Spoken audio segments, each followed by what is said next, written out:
오늘 저는 봉독해드린 말씀을 근거로 구원을 위하여 내가 할 수 있는 일이라는 제목과 함께 다시 한 번 더 우리가 마땅히 해야 될 일이 무엇인가를 깨닫고 하나님께서 베풀으신 이 놀라운 구원을 완성하는 그 완성된 자리에 다 들어갈 수 있는 저와 여러분 되시기를 예수님 이름으로 다시 한번 축원합니다.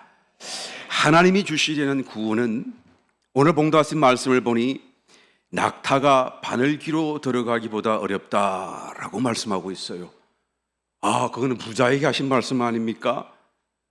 여러분, 이 부자라고 하는 그 의미는 물질적인 부자도 있지만 마음의 부자도 있고, 마음에 너무 많은 것을 가지고 있기 때문에, 버리지 못했기 때문에, 그래서 들어가기가 이처럼 어렵다라는 말씀을 이중적으로 말씀하고 있다는 걸 우리는 반드시 깨달아야 된다라는 것입니다. 낙타가 바늘귀로 들어가는 것은 사실 불가능한 사건이죠. 그러니까 하나님이 주시려는 그 구원은 우리의 스스로의 힘으로 하려고 한다고 한다면 사실은 불가능한 사건이다라는 것을 말씀해 주고 있습니다. 그런데 봉독하신 말씀 27절에 예수께서 저희를 보시며 가라사대 사람으로는 할 수 없으되 하나님으로는 그렇지 아니하니 하나님으로서는 다 하실 수 있느니라. 구원이 뭐길래 그토록 어렵다는 말인가? 예수 그리스도를 믿기만 하면 구원을 받는 것 아닌가? 맞습니다. 믿기만 하면 구원을 받습니다. 그런데 그 구원이라고 하는 것이 우리가 믿었을 때 우리가 받은 그 구원이라고 하는 것이 바로 시작됐을 뿐이다, 구원의 시작일 뿐이다 라는 사실을 깨닫는 사람은 그렇게 많지가 않습니다. 구원이 시작되었어요. 아직 완성되지 않았어요. 그러나 결국에는 구원이 완성될 것입니다. 그런데 그 될 과정 속에서 일어나는 일들을 잘 모르기 때문에 주님께서 계속하여 우리에게 당부하고 권고하고 깨어있어라, 준비하라, 성숙하라, 이것하라 저것하라 말씀하고 있다는 사실인 것입니다. 구원의 완성이 무엇입니까? 우리 교회 성도님은 너무나 잘 알고 있죠. 하나님의 성품에 참여하는 것입니다. 구원이 바로 하나님이 우리 속에 들어오셨듯이 우리가 하나님 안으로 들어가는 것인데, 우리가 스스로 하나님 안에 들어갈 수가 있나요? 최종적으로 우리가 하나님 안에 들어가는 것으로 완성하기 위해서는 하나님이 하시지 않고서는, 하나님이 해 주시지 않고서는 이 구원을 완성할 수가 없다는 것입니다. 그러므로 성령에서 출애굽하고 난 뒤에 이제 받은 구원으로 끝난 게 아니라 이제는 계속하여 성경의 이야기가 여전히 기록되고 더 많은 이야기를 또한 소개하고 있는 이유가, 우리가 받은 구원이 예수를 믿음으로 받은 그 순간의 구원이 전부가 아니라 거기서부터 출발하여 이제는 우리가 다 세상의 모든 죄와 사망의 그늘을 벗어 던지고 하나님 안으로 들어가는, 하나님의 성품 안에 참여하는 하나님으로서 저와 여러분들이 하나님과 같이 되는 이 놀라운 축복이 구원의 완성이다 라는 것입니다. 이 일은 절대적으로 우리가 할 수가 없어요. 하나님이 해 주셔야 되는 부분인 것입니다. 그런데 우리가 해야 될 일이 있어요. 하나님이 이 일을 이루시기 위해서 우리가 해야 될 일이 있다라는 것입니다. 우리가 이 일을 하지 아니한다고 한다면 하나님이 어떤 구원의 역사도 우리 속에 이루어갈 수가 없다라는 거예요. 우리가 믿지 아니하면 하나님이 우리 속에 오시지 못하는 것처럼, 마치 이 믿어서 받은 구원을 또 완성하기 위해서도 여전히 우리가 해야 될 일이 남아있다라는 것입니다.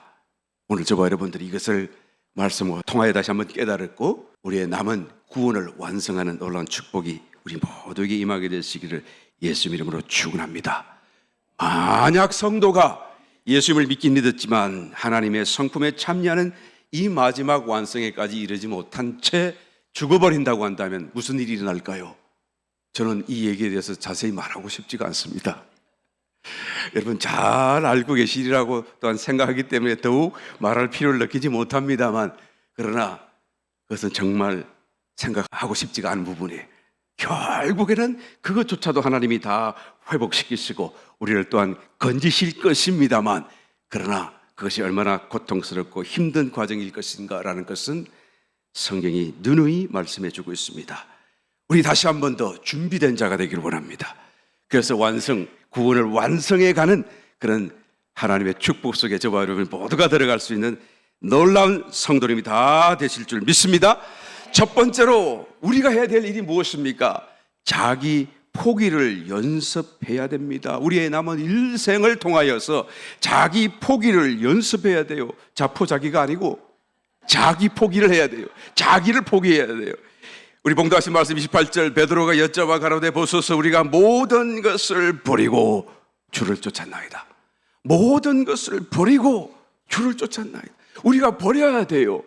우리가 부자인 차례로, 우리가 가진 것을 그대로 소유한 채로 우리는 하나님의 그런 완성, 구원의 완성으로 갈 수가 없어요. 천국에 이를 수가 없습니다. 낙타가 바늘길을 가는 것과 같은 것이다라고 주님이 분명히 말씀하지 않습니까? 모든 것을 버렸더니, 그리고 주를 쫓았더니 그 제자들에게 무엇을 약속하셨습니까? 주님은 이렇게 대답하십니다. 29절, 예수께서 가라사대 내가 진실로 너에게 이르노니 나와 및 복음을 위하여 집이나 형제나 자매나 어미나 아비나 자식이나 전토를 벌인 자는 금세에 있어 집과 형제와 자매와 모친과 자식과 전토를 100배나 받되 핍박을 겸하여 받고 내세에 영생을 받지 못할 자가 없느니라. 버렸더니 받는다는 거예요. 내가 내 형제를 버렸더니, 내 자매를 버렸더니, 내 모친을 버렸더니, 내 자식을 버렸더니 내가 100배를 받는다고요. 언제 받죠? 금세 동안에요.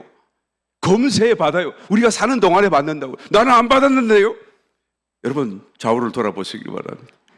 옆에 앉아 계신 분들이 여러분들에게 주신 형제요 자매요 모친인 줄 믿습니다.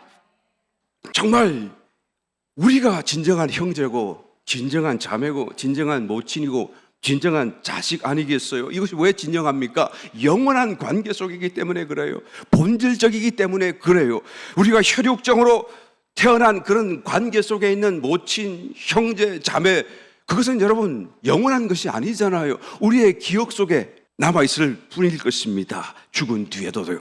우리의 기억 속에 여전히 그때 살아있을 때 내 모친이었고 내 형제였고 기억 속에 있을 거예요. 그런데 그 기억을 아무도 기억하고 싶어 하지 않을 거예요. 왜? 사이가 안 좋아서 그런 게 아니라 하늘나라에서 누리는 그 축복이 너무 좋기 때문에 이제는 그 옛날 것을 생각하고 싶지 않은 것입니다. 그거는 정말 말하고 싶지가 않은 너무 좋은 것을 지금 갖고 있기 때문에 그래요. 그리고 지금 우리가 서로를 보기에 별로 시원찮아 보일지 모르겠지만 여러분 그날이 되면 정말로 아름다운 모습으로 빛나는 영광 속에 서로가 서로를 허무하며 사모하며 사랑하는 그런 놀라운 하나의 관계 속에서 영원히 살게 될 것이다 라는 거예요. 예수님께서 무리를 향하여 말씀하고 계시는데 정말로 그 혈육을 따라 모친이고 형제인 사람들이 가족이 찾아왔습니다. 마태복음 12장에 보니까 그런 말씀이 기록되어져 있어요.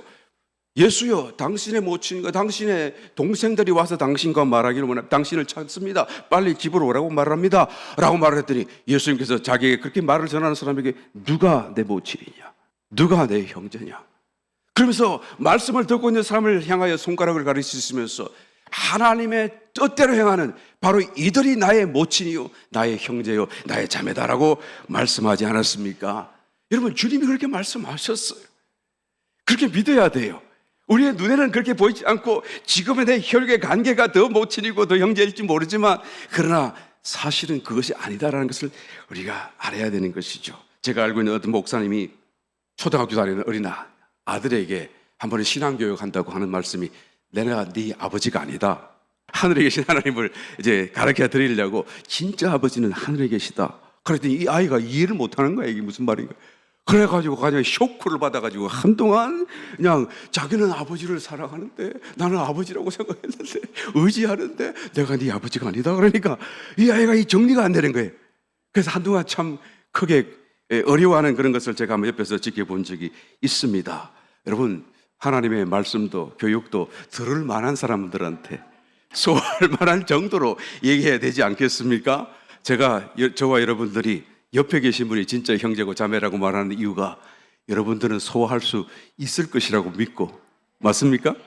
그 말씀을 아멘으로 또한 마음을 받아들일 수 있을 것이라고 믿고 있기 때문에 이렇게 진리를 말씀드리고 있는 것입니다. 여기 자세히 보시기 바랍니다. 예수님께서 뭐라고 그렇게 말씀하셨습니까? 그 마태복음 12장 50절에 손가락을 가르치시면서 누구든지 하늘에 계신 내 아버지의 뜻대로 하는 자가 내 형제요 자매요 모친이니라 그렇게 말씀하셨고, 또 봉독하신 말씀 속에도 30절에 가서 보시게 되면 금세에 있어 집과 형제 자매와 모친과 아비와 자식과 그래야 되는데 아비는 없잖아요. 아비는 없잖아요. 왜 아비가 없죠? 내 아비를 버렸는데. 하나님이 유일하신 아버지시기 때문에 그래요. 그러니까 주님이 그냥 막 쏟아 나온 대로 하시는 말씀이 하나도 없습니다. 그러니까 성경이에요. 그러니까 하나님 말씀이에요. 앞에는 다 모친과 아비를 버렸다고 그랬는데, 그런 사람에게 100배를 갚는다고 그러셨는데 뭐라고 말씀합니까? 아비가 없어요. 왜 없습니까? 이 모든 것이 성경이기 때문에, 주님의 말씀이기 때문인지 믿습니다. 집과 전토를 벌이면 그러면 어떤 게 되는가요? 100배를 받습니다 그러는데, 그럼 나는 어떻게 하면, 나는 안 받았는데요? 먼저 버렸다고 한다면 받으실 것입니다. 할렐루야. 먼저 버리시게 되시기를 예수 이름으로 축원합니다. 그런 사람에게는 하나님의 이 약속의 말씀이 그대로 금세 이루어지게 될 것입니다. 그런데 내세에 받을 것을 두고 영생이라고 말씀하셨습니다. 이 영생을 왜 내세에 받는다고 말씀하죠? 우리는 예수님 믿자마자 영생 받지 않았어요? 이 말씀의 의미를 우리 오해해서는 안 됩니다. 이것이 문장의 그런 어떤 애매모호함이에요. 이 말씀은 꼭 우리가 내세에 가야 영생을 그때 비로소 받을 것 같다고 얘기하는 것 같습니다만, 그렇지가 않고 앞뒤 문맥을 통해서 읽어보시게 되면 이 영생을 내세에 받는다, 그 말은 영생의 삶을 내세에 가서 누리게 된다는 말을 하는 것입니다. 이 말씀이 마가복음 9장부터 계속 나와요. 지옥불에 들어가는 것과 영생에 들어가는 것, 부자가 천국에 들어가는 것, 이런 얘기하는 것이잖아요. 영생 받는 얘기하는 게 아니고 들어가는 것, 들어가서 영생의 삶을 누리는 것을 얘기하고 있잖아요. 그러면 이 말씀은 그때 가서 영생을 받는 게 아니고, 영생은 예수 믿자 말자 이미 다 받았어요. 할렐루야. 저와 여러분은 그걸로 중생한 것입니다. 할렐루야. 중생했지만 그 중생한 영생을 누리고 또 사는 것은 이 지상에서도 맛보기를 볼 수 있을지라도 실제로 누리는 것은 내세에 가서 누리게 된다 라는 것을 말하는 것입니다. 그래서 상 받는 사람, 이기는 자의 삶을 그때 가서 보상으로 누리게 될 것이다 라고 말하는 것입니다. 어떤 사람이요? 이 세상을 사는 동안에 버릴 것을 먼저 버리는 사람이, 자기 포기를 하는 사람이에요. 그럴 때 하나님께로부터 받을 수 있다라는 것을 말하는 것입니다. 구원을 위하여서 모든 좋은 것을 예비하시고 공급하시는 것은 하나님이 하시는 것이지만, 그러나 먼저 우리가 우리 자신을 비우지 않고서는 부자인 채로 그대로 남아있다고 한다면 하나님도 공급하실 수가 없어요. 그것을 두고 낙타가 바늘기 들어가는 것보다 더 어렵다, 불가능하다 말하는 것입니다. 금세에서도 그렇지만 내세에서도 그런 일이 일어날 수밖에 없습니다. 그런데 금세는 살다가 지나가는 것인 거니까 괜찮을지 모르겠지만, 잊을 수 있을지 모르겠지만, 그러나 내세는 여러분 잊을 수 있는 게 아니잖아요. 영원한 시대를 사는 것이잖아요. 생각하면 할수록 이 말씀의 의미가 너무 참 심각하고 무겁고 크다라고 말하지 않을 수가 없어요. 우리가 살아있는 동안에 자기를 자꾸 버려야 돼요. 자기 포기를 열심히 연습할 수 있는 저와 여러분 되시기를 예수님 이름으로 축원합니다. 이거 연습해야 돼요. 자꾸 안 된다고 그냥 넋놓고 있지 말고, 우리에게 주어진 이 시간, 그런 제한 속에서 계속해서 연습하고 계속해서 실제적으로 우리 자신을 포기해 나갈 수 있는 그런 삶을 살아야 되는 것입니다. 자기를 포기해야 돼요. 그래야 하나님이 우리 속에 구원을 완성할 수 있기 때문인 것입니다. 자기를 포기하기 위해서는 우리가 자기가 무엇인지를 알아야 되지 않습니까? 자기가 누구입니까? 내 속에 있는 자기가 누구죠? 사실 이 질문은 너무 크고 어려운 문제예요. 어려운 일입니다. 이 말을 얘기하다가는 1시간 동안 못해요. 그래서 우리가 좀 쉽게 생각해 보십시다. 그러니까 내가 하고 싶은 거, 자기 마음대로 사는 그런 걸 우리가 금방 이해하죠? 내가 자기가 하고 싶은 대로 살고 자기 마음대로 산다라는 그런 말은 우리가 얼른 이해하죠? 그런 모습으로 우리가 지금까지 살아왔던 것입니다. 내 마음대로 살아왔고, 내가 하고 싶은 것을 살아왔고, 내가 가지고 싶은 것을 가지려고 애를 쓸어왔고, 내가 생각하는 꿈꾸는 어떤 장래를 또한 미래를 설계하고 그런 미래를 위하여 또한 자기 힘으로 자기를 위하여 살아왔던 이런 모든 것들이 나도 모르게 그냥 습관으로 자꾸 자꾸 똑같은 길을 가고 똑같은 반복하니까요. 이 육체적인 것으로뿐만 아니라 정신적으로도 습관이 되고 말았다라는 것입니다. 그래서 육신으로도 습관이 들고 정신적으로도 정신 습관이 다 나를 위해서, 자기를 위해서 살도록 되어 있는 거예요. 그러니까 이런 것부터 버리는 것이 자기를 버리는 거예요. 할렐루야. 이런 것부터 우리가 자꾸 하나하나 끄집어내고 그런 것에서 우리가 자꾸 스스로를 해방시키는 것이 하나님께서 우리 가운데 구원을 이루어 가실 수 있는 길을 열어드리는 것이다 라고 말할 수가 있는 것입니다. 경상도 지역에서는 김치를 담글 때 날 생선을 함께 집어넣기도 해요. 그런데 나는 별로 좋아하지 않아. 나도 경상도 사람이긴 하지만 말이죠. 그런데 그런 얘기를 듣는 사람은 그냥 어떻게 그 비린내 나는 생선을 거기다 집으면 아유 김치 다 버렸다, 김치 다 버렸다. 아주 그것을 몹쓸 것으로 생각하는 사람이 있어요. 그런데 또 경상도 사람은 아니야 그렇게 해야지 맛있어. 그래서 그냥 부적불 그 고집을 부리죠. 그러니까 이 사람도 고집이고 저 사람도 고집이고 아이고 어떻게 먹냐, 아이고 그래야 맛있다고 그러는데 사실은 여러분 이런 고집과 집착을 우리가 스스로 버릴 수 있는가 없는가를 물어보아야 되는 것이죠. 여러분 뭐 들어가면 어떻고 안 들어가면 또 어때요? 또 맛이 좀 더 좋으면 어떻고 덜 좋으면 또 어때요? 이런들 어떠하리 저런들 어떠하리 만수상 드렁치기 얽혀진들 어떠하리 그렇잖아요. 아이고 야 김치도 뭐 없으면 또 어때요? 심지어는 그런 마음으로 이 고집과 집착에서 우리 자신을 볼 수 있고 해방될 수 있어야 지금 여러분 부자에서 해방되는 거예요.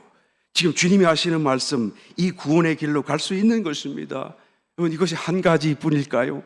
야복강 나루트에서 하나님이 지금 자기와 함께하고 계심에도 불구하고 하나님이 축복하실 것임에도 불구하고 그 축복의 방식이 축복의 내용이 축복의 어떤 그런 방법이 자기의 원하는 대로 자기의 원하는 때에 자기가 원하는 모습으로 해주시기를 원해서 밤새도록 하나님을 붙들고 놓지 않고 씨름하고 하나님을 마침내 이겨버리고 마는 그런 야곱 같은 사람이 바로 저와 여러분이 아닐까라고 생각하는 것입니다. 여러분 하나님께 내어드리고 우리는 하나님이 이렇게 하셔도 저렇게 하셔도 다 좋으신 하나님이 나에게 좋은 것을 주실 것이다라는 믿음을 따라 살아가야 하나님이 우리를 바꾸시고 우리를 또한 더하시고 하나님이 더 완성의 축복으로 구원의 축복으로 채워주실 수가 있지 않겠습니까? 우리의 고집을 버려야 되고 우리의 집착을 버려야 되고 우리의 생각을 버려야 되는 거예요. 자기 포기의 삶을 우리가 이 생애 육신의 생애 동안 자꾸 연습하고 살아가야 되는 것입니다. 그러므로 스스로 연습해야 돼요. 보다 내가 하기 쉬운 것보다도 내가 보다 하기 어려운 것을 한번 선택해 보시길 바랍니다. 일부러 그렇게 보시길 바라요. 쉽게 할 수 있는 길이 있고 지름길이 있지만 그렇게 가지 말고 일부러 한번 돌아가 보시길 바라요. 일부러 한번 어려운 것을 한번 선택해 보시길 바랍니다. 보다 나에게 즐겁게 하는 것이 있지만 나는 이것을 선택할 수 있음에도 불구하고 나에게 덜 즐거운 것을 한번 선택해 보시길 바랍니다. 왜 그래요? 자기가 싫어하는 것을 한번 해보라 그 말이에요. 그래서 자기가 그냥 얼마나 저항을 하고 반대를 하는지 그래서 그것을 한번 싸워서 쳐서 한번 복종시켜 보라는 것이죠. 더 그냥 편리한 것보다도 좀 더 불편한 것을 한번 선택해 보라는 것입니다. 내가 보기에 보다 맛있는 것보다도 보다 맛이 없는 것을 일부러 한번 골라서 먹어보시길 바랍니다. 맛없다고 그러지 마시고 아이고 이러지고 내팽치지 마시고 그냥 자기에게 얼마나 저항이 일어나는지 한번 해보라는 것이죠. 왜요? 훈련해야 되니까.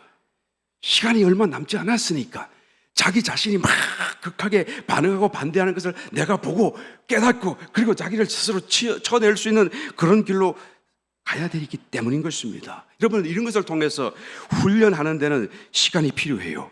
그냥 되는 게 아닙니다. 하루아침에 되지 않아요. 시간을 들여야 됩니다. 그래서 성도의 일생을 주신 거예요. 왜 구원받자마자 하늘나라 안 데려가십니까? 이거 하라는 거예요. 준비된 사람이 되어서 완전한 구원에 이를 수 있도록 하라는 것입니다.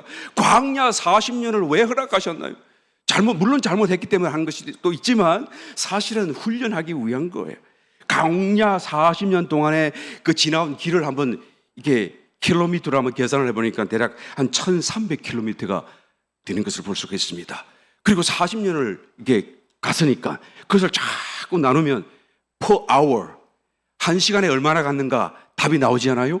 내가 깜짝 놀랐습니다. 1시간에 얼마나 가는 게 3m, 40년 동안을 생각이 쉽게 계산을 다 뭉쳐서 나눠버리니까 1시간을 3m밖에 가질 않아요. 무슨 말입니까? 왜 그렇게 천천히 가도록 만드셨죠? 일상을 통해서 자기 자신을 발견하고 닥치는 그런 환경과 문제를 통해서 자기 자신을 포기하는 그런 삶을 반복적으로 살아가는 것입니다. 우리의 일상이 매일같이 똑같아 보일지 모르겠지만 똑같은 것이 아닙니다. 우리 삶 속에 이것을 보고 자꾸 우리에게 포기하는 삶을 연습하라고 주시는 거예요. 나는 이 부분에 있어서 한국 사람들이 제일 실패를 많이 하지 않을까 그런 생각이 들어요. 저도 한국 사람이니까 이런 말 해도 괜찮잖아요. 한국인이 얼마나 조급한지 모르잖아요. 너무 조급해. 빨리. 그래서 느긋하게 좀 더 생각하고 기다리고 반복하는 것이 상당히 어렵지 않을까? 아이스크림을 먹어도 그냥 이렇게 이 서양 사람들은 혀로도 먹는데 그걸 왜 혀로 먹어? 그러면서 그냥 콱콱 씹어서 먹잖아요. 이 한국 사람들이. 엘리베이터를 타도 보면은 그냥 가만히 있으면 문이 닫히고 열리고 하는데 그것을 그냥 못 닫아가 닫힌 버튼을 꼭꼭 눌러야 돼. 어떤 애는 탔는데 나도 한번 느긋하게 있어 보려고 딱 이게 있으니까 나 앞에 눈치가 보여서 안 누를 수가 없더라고. 그래서 닫힌 버튼을 눌러줘야 되겠더라고 보니까. 다 한국 사람 옆에 있을 때 말이에요. 성격이 얼마나 급한지 저도 급하고 다 같이 급한데 결혼식을 해도 이제 한국에서는 여러분 20분 단위로 딱딱딱딱딱딱 1시간에 3팀이 막 바뀌는 거예요. 그러니까 미국 사람들이 오면 기절할 노릇이죠. 한국에서는 그게 너무 자연스럽고요. 만약에 길게 하면 그때부터는 막 그냥 늘어지기 시작해 사람들이. 왜 이렇게 길게 하냐고 그러고. 여러분 우리의 조급성도 어떤 때는 좋지만 신앙 안에서 다시 한번 자기 자신을 돌아보고 우리의 매일 반복되는 삶 속에 자기를 포기하는 훈련을 반복적으로 해나가게 되시기를 예수 이름으로 축원합니다. 언제나 어려운 것을 택하라는 말씀이 아닙니다. 그 원의를 길러라고 말해요. 자기 포기, 자기 중심, 자기 사랑, 자기 애에 집착해 있는 그 집착과 욕심에서 그것을 자꾸 벗어나려고 하는 그 본래적인 의도와 의지를 길러라고 말해요. 그런 경향이 저절로 자기 속에서 생겨날 수 있도록 자연스럽게 그것이 실천될 수 있도록 어렵더라도 스스로 고개를 숙이면서 그 일을 솔선수범할 수 있도록 그런 자세로 자기 스스로가 습관이 들도록 해가라는 말씀인 것입니다. 그리하면 하나님의 구원이 급속하게 우리 가운데 다가오게 될 것입니다. 할렐루야. 두 번째로 무엇을 우리가 할 수가 있습니까? 주님을 쫓아가야 됩니다. 28절 다시 읽습니다. 베드로가 여짜와 가로되 보소서 우리가 모든 것을 버리고 주를 쫓았나이다. 이 버릴 뿐만 아니라 주님을 쫓았다는 거예요. 쫓아가야 돼요.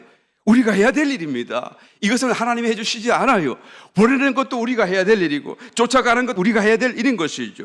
주님을 쫓아간다고 하는 것은 1차적으로 우리의 마음속에서 일어나는 사건인 것입니다. 우리의 마음으로 주님을 쫓아가야 되는 것입니다. 말씀을 묵상하는 것, 기도하는 것, 예배드리는 것, 성도의 교제 가운데 이런 모든 것, 주님을 생각나게 하는 그런 모든 일들은 다 좋은 것이에요. 주님을 쫓아가게 만드니까. 공통분모는 이 모든 것은 우리로 하여금 주님께로 가도록 우리의 마음을 이끌어 주니까 말이에요. 그래서 세상 사람들과 교제하지 말고 성도의 교제를 하고 세상 가운데 살지 말고 교회 가운데 믿음 안에 신앙 가운데 기도 가운데 살라 깨어있으라 라고 계속하여 말씀하고 있는 것입니다. 우리의 마음이 주님께로 이끌어져야 될 이유가 있어요. 왜요? 그 살아계신 주님만이 우리에게 말씀해 주시기 때문에 그런 거예요. 우리가 주님의 말씀을 우리 속에 계신 살아계신 주님께로만 들을 수 있기 때문인 것입니다. 변화산산에 베드로, 야고보, 요한이 올라갔는데 갑자기 빛나는 구름이 눈앞에 펼쳐지면서 눈을 뜰 수가 없는데 갑자기 그 구름 속에서 소리가 들리기를 이는 내 사랑하는 아들이요 내 기뻐하는 자이니라 너희는 저의 말을 들으라. 놀래가지고 머리를 숙이잖아요. 그래서 하나님 아버지 보좌에 계신 하나님 아버지께서 이는 내 아들이다 내 사랑하는 자다 저의 말을 들으라 라는 말씀을 하는 거예요. 그 말씀이 얼마나 엄중하고 얼마나 권위에 관해차 있고 얼마나 참 놀라운지 말씀만 들어도 놀라는 거예요. 그래서 고개를 숙일 수밖에 없는 그런 모습이 기록되어져 있습니다. 그런데 이 말을 우리는 오해해서는 안 돼요. 주의 말을 들으라 그 말은 이제 내가 모든 권세를 저에게 주니 이제부터는 예수 그리스도의 말만 듣고 다른 사람의 말은 일체 듣지 말라 그런 말이 아니라 그 말이에요. 이 말의 의미는 훨씬 더 깊은 영적인 진리를 담고 있습니다. 본래부터가 예수님이 말씀이셨잖아요. 그리스도가 말씀이셨잖아요. 말씀으로 계셨잖아요. 육신을 입고 오신 분이 예수님이세요. 그런데 그 예수님 말을 들으라, 그 말은 예수 하나님 아버지께서 모든 말씀을 다 이 말이신, 말씀이신 그리스도를 통하여 말하였었고, 또 그리스도 안에 다 담겨져 있고, 그리스도를 통해서만 말씀하시는 하나님이에요. 그러니까 이때 비로소 내가 다 맡기니, 정권을 다 주니, 이제는 너희들은 이제부터는 저의 말을 들으라, 그 말이 아니라 그 말이에요. 그러니까 저의 말을 들으라, 그 말은 이 말씀이신 그리스도가 나의 말이다. 이 말씀이신 그리스도 안에 내가 하고 싶은 모든 말이 다 들어있다. 내가 해야 될 말도 다 들어있다. 이 그리스도, 말씀이신 그리스도 외에는 내가 더 이상 할 말이 없다, 그 말이에요. 여러분 이해를 하시겠습니까? 그러니까 너희가 뭔가 내게 말을 더 들으려고 나에게 기도하고 나에게 간청을 하지만, 너희는 나를 보지 말고 그리스도를 주목하라. 그리고 그리스도를 들으라 라고 지금 주님께서, 하나님 아버지께서 이 말씀을 우리에게 알려주시는 것입니다. 바로 말씀이신 그리스도가 나의 말이다, 나의 대답이다, 나의 나타남이다, 나의 계시다. 나는 이 말씀이신 그리스도 외에 더 이상 할 말이 없다, 해줄 수 있는 말도 없다 라고 말씀하시는 거예요. 이 말의 의미를 우리는 깨달아야 돼요. 그러므로 하나님은 그리스도 외에는 말씀하지 않아요. 내가 성경을 읽는다고 해도 여러분 내주하시는 영이신 그리스도를 주목하지 않고 그에게 말씀을 듣지 못한다고 한다면, 여러분 하나님 말씀을 들을 수가 없는 것이죠.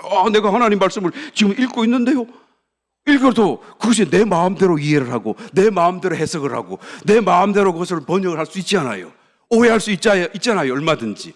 그러니까 성경을 아무리 읽어도 내가 살아계신 그리스도를 듣는 것이 없이 읽는다고 한다면, 그 말은 여러분 얼마든지 곡해가 되고 오해가 되고 하나님의 뜻과는 반대된 어떤 길을 갈 수도 있게 된다라는 것입니다. 하나님의 말씀을 읽는다고 할지라도 내 속에 계신 그리스도를, 살아계신 그리스도를, 말씀이신 그 그리스도를, 말씀하시는 그 그리스도를 우리가 주목하지 못한다고 한다면, 여러분 나의 생각인지 아니면 정말로 주님께서 성경을 통하여 나에게 깨닫게 하신 말씀인지 우리는 불분명해질 수밖에 없다라는 것입니다. 그러므로 성경을 읽기만 해서는 안 돼요. 또 묵상을 해도 그냥 자기 생각 속에서만 묵상해서는 안 돼요. 그럼 어떻게 해야 됩니까?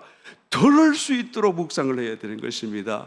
우리의 머리로만 묵상하지 말고 마음으로 묵상해야 돼요. 그래서 정말 말씀이신 주님이 내 속에 계시잖아요. 그 계신 주님 앞에 내가 고요히 기다리며 말씀하시는 그 말씀을 들으려고 하는 그런 자세로 성경도 읽고 또 성경도 묵상할 수 있어야 된다는 것입니다. 이 말씀이 이해되시면 아멘. 정말 여러분 중요한 부분이 아닐 수가 없어요. 나는 성경을 알고 성경에 적혀 있으니까 나는 그대로 하겠다. 그런 것은 율법적으로 사는 구약적인 신앙생활하는 사람과 똑같을 수밖에 없어요. 나는 신약에서 나올 말씀인데요.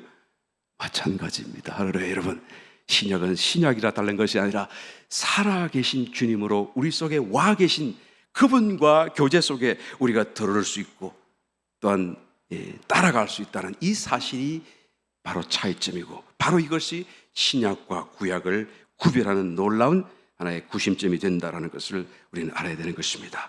그러므로 머리로만 묵상하지 말고, 기도하더라도 머리로만 기도하지 말고, 그래서 내가 하던 기도 제목 그냥 기억하면서 생각나는 대로 다 아래고 그냥 아유 내 기도 끝났다고 자리를 들고 일어나지 말고, 이제는 했으면, 내 머리로 시작했으면, 내 머리로 묵상을 시작했으면 이제는 내 마음속에 그냥 주님의 음성을 들으려고 하는 그런 시간을 우리가 만들어야 되고 기다려야만 마땅하다라는 것입니다.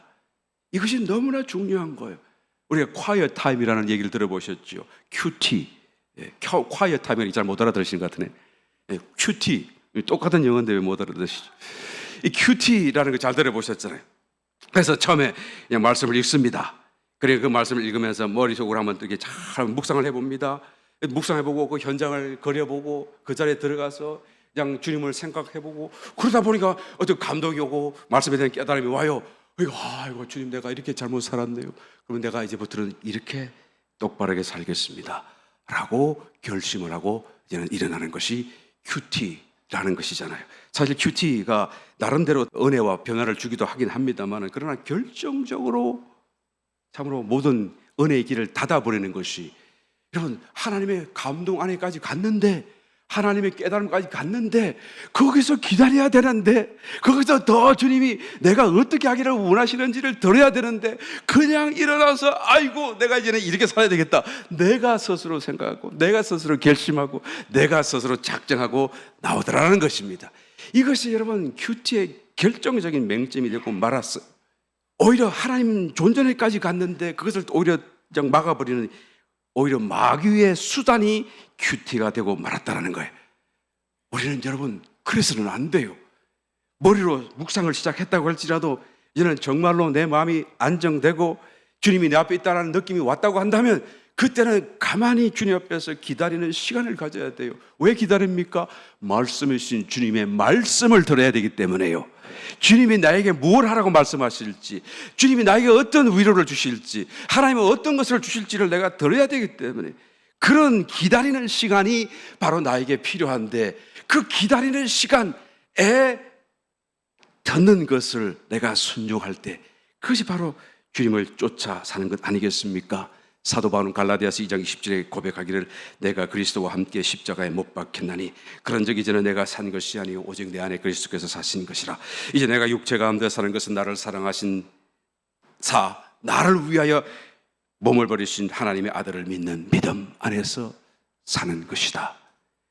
사도 바울의 이 고백 속에 우리가 분명히 느껴지는 것은, 자기 속에 그리스도가 살아계신 것, 자기 속에 자기가 죽은 것, 그러니까 그리스도에 대한 느낌도 생생하고 자기가 죽었다는 것에 대한 것도 생생하게, 결국 정확하게 그것이 실감되더라는 것을 지금 고백하지 않습니까? 이것을 항상 느낄 수 있다는 사실을 지금 고백하고 있다는 거예요.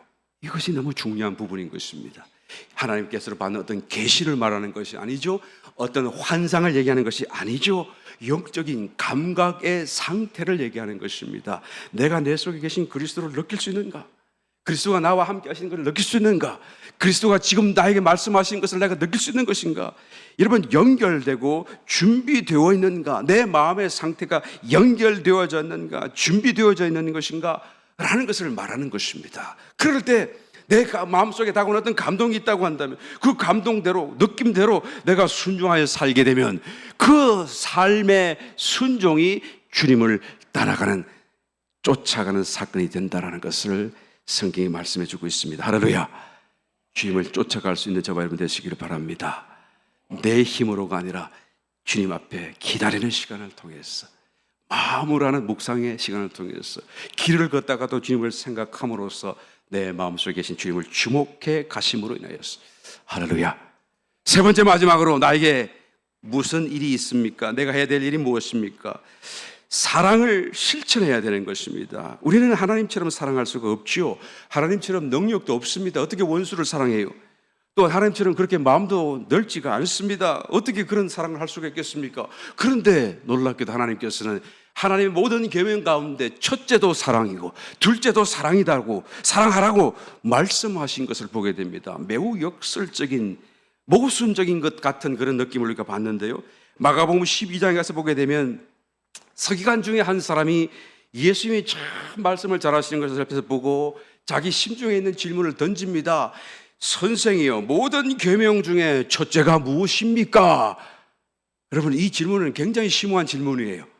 모든 계명 중에 우리 하나님 말씀을 사랑하고 하나님 말씀을 다 지키는데, 그 계명, 모든 계명을 다 지키면서 사는데, 그런데 그 계명 중에 어느 것이 가장 큽니까? 1번입니까? 라고 물어보게 되는 것이죠. 이 질문은 여러분 정말로 이 율법에 대해서 정통을 하고 하나님의 주신 이 계명이 무엇인지, 또 그 의미가 무엇인지 정확하게 알지 못한다고 한다면, 그런 사람은 대답할 수 없는 하나의 질문인 것 아니겠습니까? 이게 서기관이 성경 말씀을 이렇게 필사하는 사람이고 말씀을 담당하는 사람이니까 그냥 잘 알지 않겠어요? 그게 자기가 생각할 때도 정말 어려운 질문인데 저 사람이 할 수 있을까? 질문을 던진 것입니다. 예수님이 뭐라고 대답하십니까? 예수께서 대답하시되 첫째는 이것이니 이스라엘아 들어라.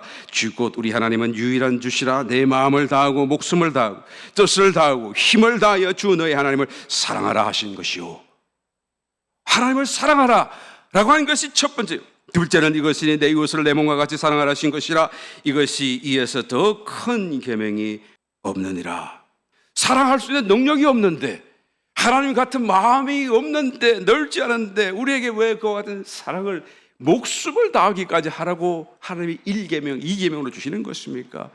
여러분, 이것은 우리가 하려고 할 때 하나님 우리를 도우셔서 하나님의 사랑으로 사랑할 수 있도록 만들어주기 위함인 줄 믿습니다. 우리가 못할지라도 포기하지 마시기를 예수님으로 축원합니다. 우리가 못할 것을 뻔히 알지라도 한번 해보려고 애쓰시기를 예수님으로 축원합니다. 여러분, 농사를 짓는 분들은 너무 잘 알죠. 이 물이라는 게 너무 중요하다는 것을 잘 알고 있습니다. 그래서 때를 따라서 물을 가두기도 하고 때를 따라서 물을 터서 이렇게 물을 방출하기도 해야 돼요. 이 농사에 있어서는 너무 아주 크리티컬하죠. 너무 중요해요. 그래서 이 작은 둔덕에 이렇게 물이 지나갈 수 있는 이 통로, 작은 통로를 두고 우리 고유의 한국말이 있습니다. 물고라는 말이 있죠. 물고를 턴다 이런 말이잖아요. 물고를 막는다, 턴다. 이 조그마한 통로지만 탁 틀면서 물이 싹 빠져나가고 또 탁 틀면서 바깥에 물이 싹 들어오기도 하는 그것을 물고라고 말하지 않아요. 마치 이와 같이 우리가 작은 힘으로, 작은 능력으로, 작은 가슴으로 여하튼 하나님 말씀을 순종해서 사랑하려고 애쓰고 노력하는 중에 그것이 물고가 되어졌어요. 우리 속에는 이 강물 같은 큰 하나님의 사랑이 우리를 통하여 흘러나오도록 하나님 만드시기 위해서 우리에게 첫째도 사랑이요 둘째도 사랑이라. 첫째는 하나님 사랑, 둘째는 이웃 사랑. 여러분, 사랑은 하면 할수록 더 증가한다는 것을 알고 계십니까? 살아있는 동안에 우리가 더 많이 사랑해야 될 이유가 있어요. 죽고 나면 말이죠, 우리가 그리스도의 심판대에 나오는 그 불을 통하여서 정화되게 될 텐데, 그 정화되는 순간에 모든 찌꺼기는 다 사라지지 않겠어요? 그 남는 게 뭐가 남습니까? 우리가 살아있는 동안에 사랑한 것만 남아요. 사랑한 만큼만 남아요. 이 불이라는 것이요, 태우는 것입니다. 부정한 것을 정화시키는 거예요. 정화만 시키는 것이죠, 말 그대로. 그러니까 정화시키고 나면 정말 우리 속에 남아있는 그런 어떤 거룩한 그 사랑, 이런 하나님의 성품들이 남게 될 텐데요, 그것은 언제 결정됩니까? 우리가 살아있는 동안에 우리 속에서 만들어 놓은 그만큼, 내가 사랑한 만큼만 남게 된다라는 것을 말하는 것입니다. 그 죽은 뒤에 태워지고 갑자기 이제는 거룩해지고 갑자기 막 사랑이 충만해지고 그런 일은 없어요. 한번 심각하게 한번 생각해 보시길 바랍니다. 우리가 이 사실을 안다고 한다면 여러분, 거룩한 욕심을 반드시 가져야 되지 않겠습니까? 우리가 남아있는 이 생애 동안에 우리가 하는 거에 따라서 그대로 정해진다는 것, 이 사실 앞에서 여러분, 얼마나 우리가 정말 심각하게 이것을 되새겨야 마땅할 것인가.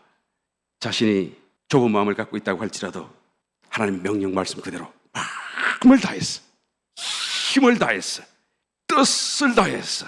아무도 아멘 안 하시네. 생명을 다해서 아멘.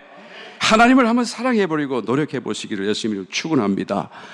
어떤 사람은 착하긴 한데 영적으로 보면 늘 제자리에 있어요. 어떤 사람은 오랜만에 만났는데 보면 확 발전하고 있고 발전할 모습이 막 눈에 보여요. 바로 이런 이유인 것입니다. 전자는 어떤 사람입니까? 선행을 하기는 하지만 그냥 몸이 피곤해지고 마음이 피곤해지는 게 싫어가지고 그냥 적당히 하고 말아요. 안 하는 게 아닙니다. 적당히 하고 말아요. 그런데 후자는 어떤 사람입니까? 너그러운 마음으로 성심껏 힘을 다해서 사랑을 막 실천하는 거예요. 그러니까 그 보상으로 하나님께서 자꾸 사랑을 더해 주셔서 이 마음이 더 넓어지고 더 커지고 사랑도 더 커지고, 할렐루야. 그래서 사랑이 자꾸 더 많아지는 모습을 보게 되는 것입니다. 우리가 기꺼이 마음을 다하고 뜻을 다하고 힘을 다하고 하나님을 사랑하고 또 그 사랑을 이웃에게 보여준다는 것을 여러분, 하나님께 보여주시기를 예수님으로 축원합니다. 하나님이 그것을 발견할 때마다 도와주실 것입니다. 아빌라의 테레사라고 하는 사람은 이런 일에 특별히 힘썼던 사람 중에 한 사람인데, 그런 이런 좌우명 같은 어떤 그런 모토를 가지고 있습니다. 모든 일을 웃는 얼굴로 노래하면서 사랑을 위해 do it 하라. 뭐라고요? 모든 일을 하되 웃는 얼굴로. 한번 웃어보시길 바랍니다. 우리 교회 성도님 잘 웃으시니까 뭐. 두 번째, 그 다음에 노래하면서, 노래하면서, 흥얼흥얼 노래하면서, 그 다음에 사랑을 위해 하라. 그래서 정말 그런 삶을 살았고 그렇게 가르쳤던 사람이에요. 그가 죽음을 바로 코앞에 두고 그가 기록했던 그 문서 속에 이런 말씀이 있습니다. 주님, 당신의 사랑은 어린 시절부터 저를 앞서갔고 저와 함께 자랐고 지금은 깊은 못이 되어 그 깊이를 알 길이 없네요. 자기도 모르게 자기 곁에 있던 하나님의 사랑이 점점 많아져가지고 이는 깊은 못이 되어서 자기를 에워싸고 있다는 것을 고백했어요. 이 사람이 죽을 때 그 임종의 순간 옆에 지켜봤던 사람이 이런 간증을 기록해 놓고 있습니다. 그녀의 얼굴이 태양같이 빛났다. 할렐루야. 주님의 그 사랑이 반사하고 반응한 것이 아니실까. 나는 이 말씀을 믿어요. 정말 그랬을 것이라고 믿어요. 저와 여러분 이미 모두 구원을 받았습니다. 그런데 그것이 끝이 아니에요. 좀 더 구원으로 나아가야 되는 것입니다. 살아있는 동안에요. 우리의 육신의 힘이 있는 동안에요. 불신자 중에서도 종말의 때가 이미 가까웠다는 것을 말하는 사람이 주변에 얼마나 많은지 모릅니다. 깜짝 놀라요. 저와 여러분들은 더욱 그것을 믿어야 할 것이고 더욱 그렇게 생각에 마땅하지 않겠습니까? 우리가 정말 구원을 이루어가되 51%, 51% 이상으로 반드시 만들 수 있게 되시기를 예수님으로 축원합니다. 그래서 우리 가운데서 임종하시는 그 순간에 태양같이 빛나고 슬픔의 현장이 아니라 기쁨의 현장이 되게 하시고 또한 죽는 그 순간에도 이웃에게 자기를 지키는 사람들에게 하나님의 살아계심을 증거할 수 있는 놀라운 전도의 장이 되시기를 예수 이름으로 축원합니다.